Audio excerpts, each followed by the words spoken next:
Selamat pagi Bapak Ibu Saudara yang dikasihi Tuhan. Mari sama-sama kita mau luangkan waktu kita sejenak untuk menyembah Tuhan. Haleluya. Terima kasih Tuhan. Bapakku yang baik, Kau sangat ku cinta, lebih dari segalanya di dalam hidupku. Bapakku yang baik, Engkau yang ku perlu, lebih dari segalanya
Haleluya.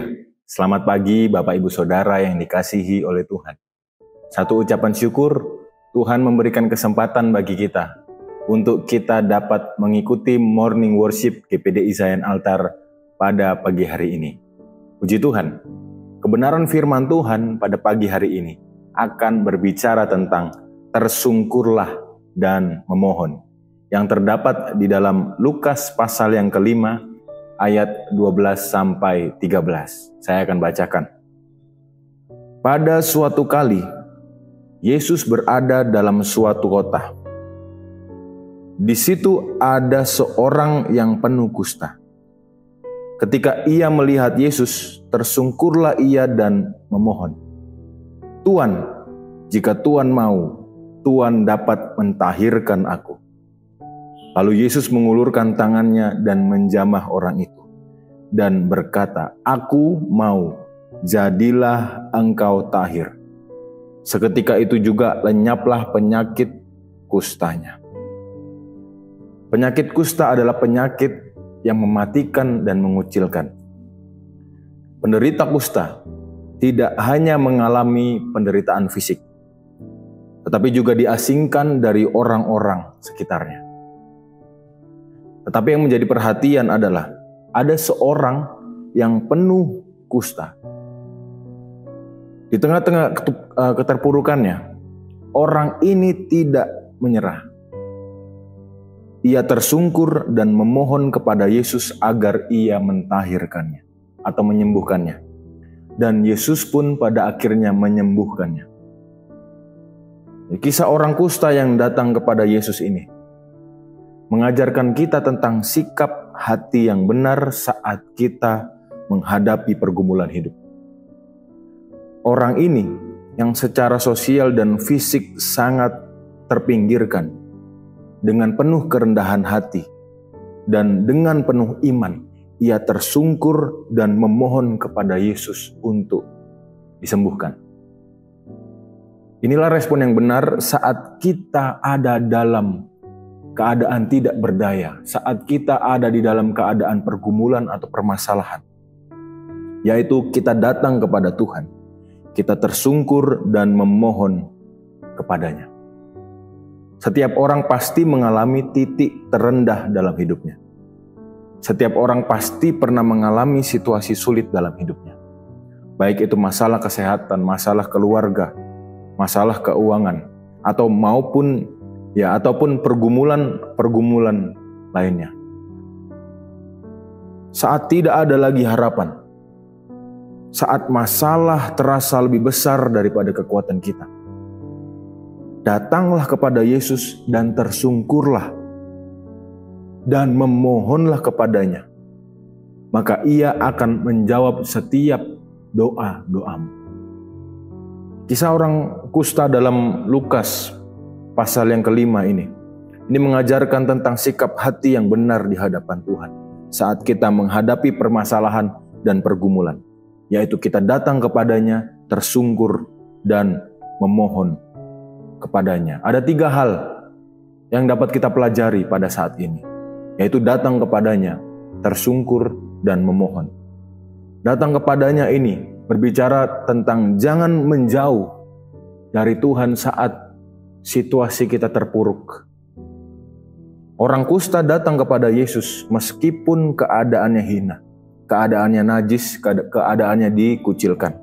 Ia tidak menunggu dirinya dibersihkan untuk mencari Tuhan, tetapi pada saat keterpurukannya dia datang kepada Tuhan.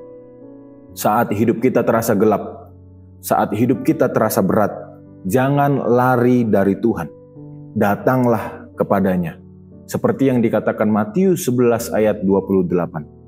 "Marilah kepadaku semua yang letih, lesu, dan berbeban berat. Aku akan memberikan kelegaan kepadamu." Yang kedua berbicara tentang tersungkur.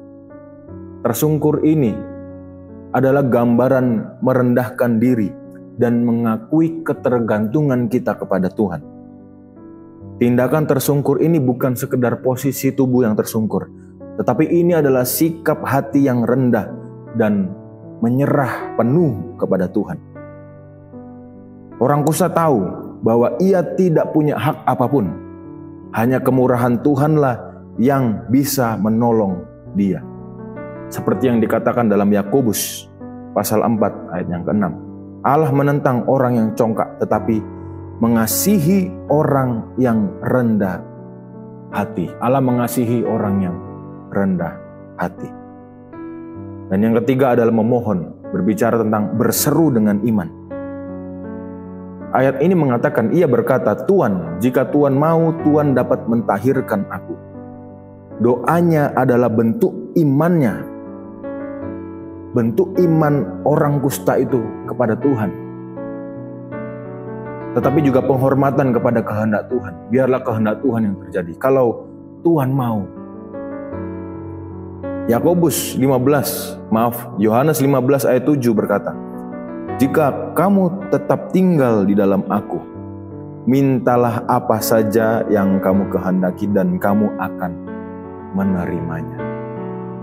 Apapun situasi kita saat ini, apapun permasalahan kita saat ini, apapun pergumulan kita saat ini, ketika kita ingin Tuhan menjawab doa kita, mari kita datang kepada Tuhan, kita tersungkur dan kita memohon kepadanya.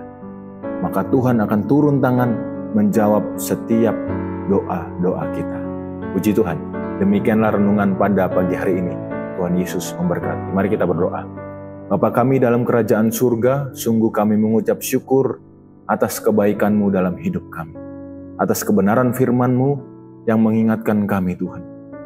Ketika kami ada di dalam satu pergumulan permasalahan, apapun itu Tuhan, firman-Mu berkata, kita harus datang kepadamu, kita harus tersungkur dan memohon kepadamu, dan Engkau akan turun tangan menjawab setiap doa-doa kami. Kami percaya, kami imani Engkau Allah yang sanggup mengadakan mujizat di dalam hidup kami. Terima kasih Tuhan. Roh Kudus, teruslah tuntun kami untuk kami hidup di dalam kebenaran firman-Mu, kami hidup sesuai apa yang menjadi perintah Yesus dalam hidup kami. Terima kasih Tuhan. Hanya di dalam nama Tuhan Yesus Kristus sudah berdoa dan mengucap syukur. Haleluya. Amin. Puji Tuhan. Selamat beraktivitas. Tuhan Yesus memberkati.